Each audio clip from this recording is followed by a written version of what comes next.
태풍은 일찍 소멸했지만 강원도에는 200mm가 넘는 호우가 쏟아졌습니다.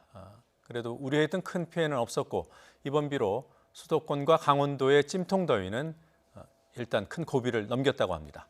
하지만 남해상에서 이번보다 더 강한 세력을 지닌 9호, 10호 태풍이 북상 중이어서 주의가 필요하다는 전망입니다. 취재기자 연결해서 알아보죠. 정혜은 기자. 네, 기상팀입니다. 네. 자, 태풍이 남긴 비구름의 영향이었죠. 강원도에는 200mm가 넘는 호우가 내렸어요. 네, 그렇습니다. 태풍이 남긴 비구름 영향으로 강원도에는 200mm가 넘는 호우가 기록됐습니다. 일부 지역에서 불어난 물에 고입됐다 구조되거나 주택이 침수되는 사고가 있었지만 우려했던 큰 피해는 없었습니다.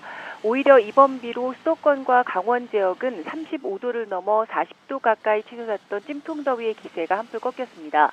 서울과 경기, 강원도의 폭염특보가 해제됐고 현재 서울 낮 기온은 29도 정도로 어제 36.8도보다도 약 7, 8도가량 기온이 낮습니다.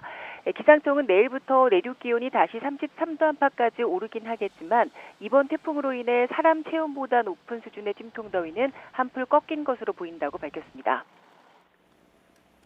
네, 태풍 프란시스코는 큰 피해 없이 지나갔습니다만 더 강한 태풍 2개가 한꺼번에 올라오고 있다고 해요. 2개가 올라올 때는 전망도 어렵다고 하던데 한반도에 미칠 영향이 어느 정도일까요?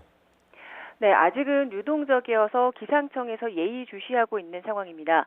현재 먼 남해상에서 2개의 태풍이 북상 중입니다.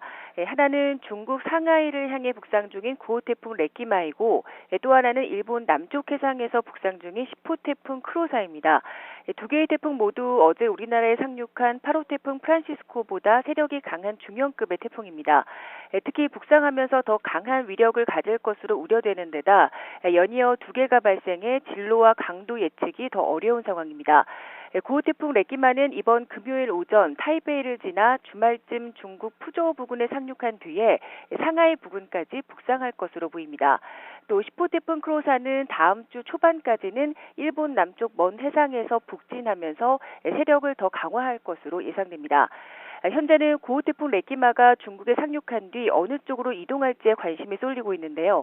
전문가들은 중국 내륙으로 더 북상하거나 서해로 진출해 북쪽으로 올라가거나 또는 한반도 근처까지 올라와 우리나라에 직접 영향을 줄 가능성이 있다고 밝혔습니다. 다만 이렇게 강한 태풍이 2개가 발생했을 때는 슈퍼컴퓨터로도 예측이 어렵기 때문에 정확한 태풍 경로와 강도를 아직까지는 판단하기가 힘든 상황입니다. 기상청은 9호 태풍 레끼마가 한반도에 어느 정도 영향을 미칠지에 대한 판단은 이번 주 후반쯤 가능할 것으로 내다봤습니다. 지금까지 YTN 정혜윤입니다.